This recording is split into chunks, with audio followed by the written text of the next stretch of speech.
सबसे ज्यादा कौन घबराता है साहब?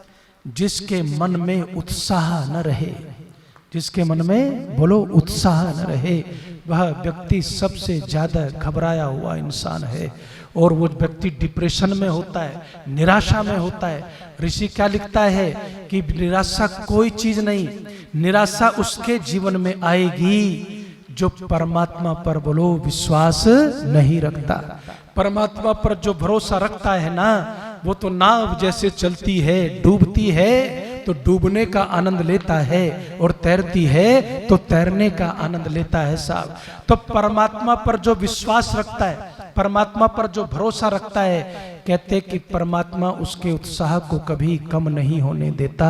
आजकल ये बीमारी चली हुई है सब, डिप्रेशन की बीमारी। कौन सी बीमारी? इलाज लेकर के जाओ आज, परमानेंट इलाज। कितना भी तूफान आ जाए, लेकिन यदि आपकी मित्रता परमात्मा से है, कितना भी तूफान आ जाए, ऋषिदानंद कहते हैं कि कितना भी अंधेरा क्यों न छा जाए, चारों दिशाएं आपके विपरीत क्यों न नजर आती हो, दुखों का पहाड़ आपको टूटता हुआ अपने ऊपर क्यों न नजर आता हो, कहते हैं लेकिन इन सब के बावजूद, इन सब के बावजूद परमात्मा आपके मन में उत्साह के दिए को कभी बुझने नहीं देता, क्योंकि वो ऐसा मित्र है जो परम ज्योति है, और परम ज्योति से जो मिलता है उसके मन की ज्योति बोलो कभी बुझने नहीं पाती साहब, वो तो प्रज्वलित रहती है हमेशा। और आचार्य चाणक्य ने 8 सूत्र दिए हैं सफलता के जीवन में, याद रखो। उन 8 सूत्रों में से पहला सूत्र क्या कहते हैं? उत्साह संपन्नम। यदि तुम जीवन में कोई भी कार्य करना चाहते हो तो क्या होना चाहिए मन में? आहा, बहुत बढ़िया बात आपने कही, मन में करने का उत्साह होना चाहिए। सत्संग में आने का मन में उत्साह नहीं, आकर के बैठ गए तो कुछ भी समझ न आएगा, न आनंद आएगा। मन में उत्साह होगा तो भागे चले जाएंगे कि 7 बज गए साहब, सत्संग शुरू हो रहा है, मुझे चलना है। यज्ञ करने का मन में उत्साह होगा तो दौड़े हुए चले जाएंगे। मन में उत्साह नहीं, किसी के फोन करने से आ भी गए, आए न आए, बोलो सब बराबर है साहब। इसलिए कहते हैं चाणक्य कि मन में उत्साह होता है तो व्यक्ति जो है वो कभी भी असफलता का चेहरा नहीं देखता। और ऋषिदान में क्या कहते हैं? बेटा उत्साह मार्केट में ना मिलेगा, शांति मार्केट में नहीं मिलेगी, आपको सुख जो है वो बाजार में नहीं मिलेगा। आप चावल खरीद सकते हैं, आप दाल खरीद सकते हैं, आप महंगे कपड़े खरीद सकते हैं, घड़ियां गाड़ियां खरीद सकते हैं, लेकिन शांति और उत्साह प्राप्त करने के लिए तो परमपिता परमात्मा के चरणों में ही जाना पड़ता है, वो बाजार में नहीं मिलता साहब। और मैं तो ऋषिदान की इस परिभाषा से गदगद हो गया। एक बार इस्कॉन मंदिर वाले हैं जी सेठी साहब, वो सर्वधर्म सम्मेलन करवाते हैं, उसमें मुझे हर साल बुला लेते हैं। कहते हो ना हो जी, हमारे विचार मिले ना मिले, लेकिन सुनने में बहुत मजा आता है। सुनने में इसलिए मजा आता है कि वो सबसे ज्यादा समय मुझे दे देते हैं, और मैं उसी विषय पर बोलता हूं जो उन्होंने रखा, प्रार्थना की शक्ति। अब प्रार्थना की शक्ति एक तो वो है कि आपने गया जी, दिया जलाया जी, और आपको पता नहीं क्या क्या मिल जाएगा, यही सोचते हैं ना। बात समझ में आ रही है कि नहीं है? बोलो, यही सोचते हैं कि मंदिर में जाएंगे, माता के सामने जोत जलाएंगे, और जो चाहेंगे माँ मुरादे पूरी कर दे, हलवा बांटोगे, जो भी आप चाहते हैं। प्रार्थना का मतलब हमने यही सीखा कि प्रार्थना का मतलब है कि जो चीज हमारे पास नहीं है, वो चीज जो है जैसे ही जाकर के मांगेंगे वो चीज तुरंत हासिल हो जाएगी साहब। हम सब ने आज तक प्रार्थना का, जिंदगी बीत गई, यही अर्थ सीखा है कि प्रार्थना गए, आपने वस्त्र चढ़ा दिए, आपने दिया जला दिया, आपने थोड़ा बहुत दान कर दिया, आपने पंडित जी से तिलक करवा लिया, अपने पंडित जी से मोली बंधवा ली। मुझे सबसे बड़ा झंझट ये मोली बांधने का लगता है भाई। मैं कहता हूँ यार इसे खुद ही लपेट ले, अगर तुझे इतना ज्यादा मन कर रहा है तो मुझे छोड़ कम से कम, ये जो पवित्र पहनो जो पहनना है। तो मैंने कभी कुछ नहीं, ना मैं कोई आभूषण पहनता। तो सबको यही लगता है कि प्रार्थना एक ऐसा चमत्कारिक विधि है, तरीका है, जो बस सब दूर कर देगा, वो प्रकाश खुशियों का फैल जाएगा, सब तमन्नाएं पूरी हो जाएंगी।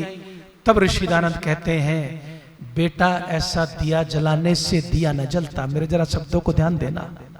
ऐसे कहीं दिया जलाने से सुख का दिया न जलेगा, ऐसे कहीं जाकर के चादर चढ़ाने से कुछ न मिलेगा, ऐसे कहीं जाकर के आप जो है नतमस्तक हो जाएं और कहें कि परमात्मा सब कुछ ठीक हो जाए, तो ऐसा कुछ ना होगा।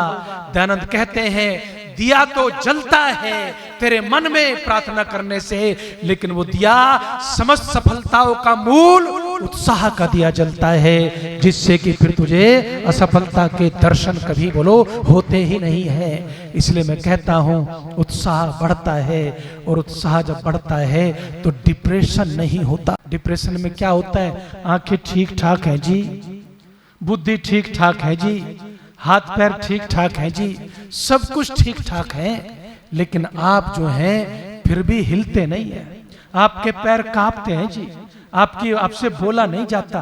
क्यों नहीं बोला जाता?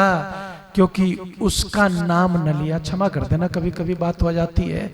उसका नाम न लिया जिसने बोलने की बोलो क्षमता दी साहब, उसका चिंतन न किया जिसने सोचने की क्षमता दी, उसके ध्यान में कभी हाथ जोड़ के न बैठा जिसने सुंदर हाथ दिए, तो फिर क्या हो गया?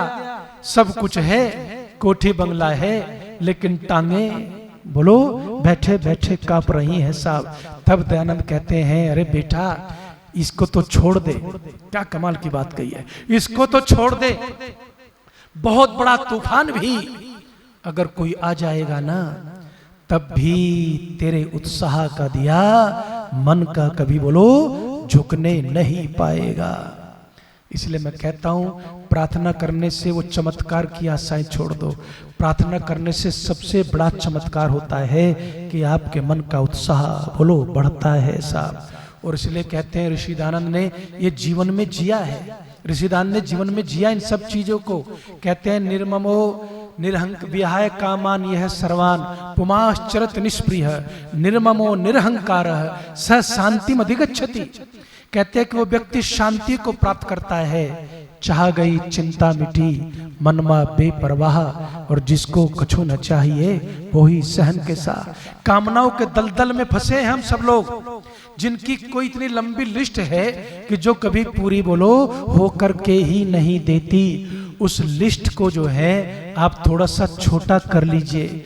और फिर कहते हैं कि आपके अंदर दो चीज, दूसरी चीज क्या बताई, कमाल कर दिया ऋषि ने। दूसरी चीज कहते हैं कि आपके अंदर उत्साह बढ़ता है, और दूसरी चीज कहते हैं कि आपके अंदर अहंकार बोलो कम होता जाता है। अरे इससे बड़ा वरदान क्या लोगे? आपकी रातों की नींद अगर उड़ती है तो आपकी ईगो से उड़ती है, याद रखना। सरल शब्दों में मर्म लेकर के आता हूं मैं। आपकी ईगो से आपकी नींद उड़ती है, आपकी ईगो से जो है आपकी टांगे कांपती हैं, आपकी ईगो से जब क्रोध बढ़ता है, सफलता के आपको दर्शन होते हैं, तो आपका मन इतना विचलित होता है कि आपको यह ध्यान नहीं रहता कि मैं इंसान हूं या कुछ और हो गया। उसकी दवाई क्या है? अब तो बोल दो, प्रार्थना है। ये ऋषि ने कहा, उसका इलाज प्रार्थना है। प्रार्थना से निरहंकारिता आएगी, प्रार्थना करने से उत्साह बढ़ेगा। और तब कहते हैं ऋषि दानंद कि प्रार्थना के माध्यम से परमात्मा जब मित्र बन गया, सारी दुनिया भी विरोध में खड़ी हो फिर भी तुम गिरते नहीं हो साहब, क्योंकि परमात्मा तुम्हें गिरने नहीं देता। 100 से अधिक देशों में देखा जाने वाला सर्वाधिक लोकप्रिय और सबसे अधिक फॉलोअर्स के साथ पूरी दुनिया में आर्य समाज के विचारों का प्रचार करने वाला एकमात्र चैनल वैदिक प्रचार।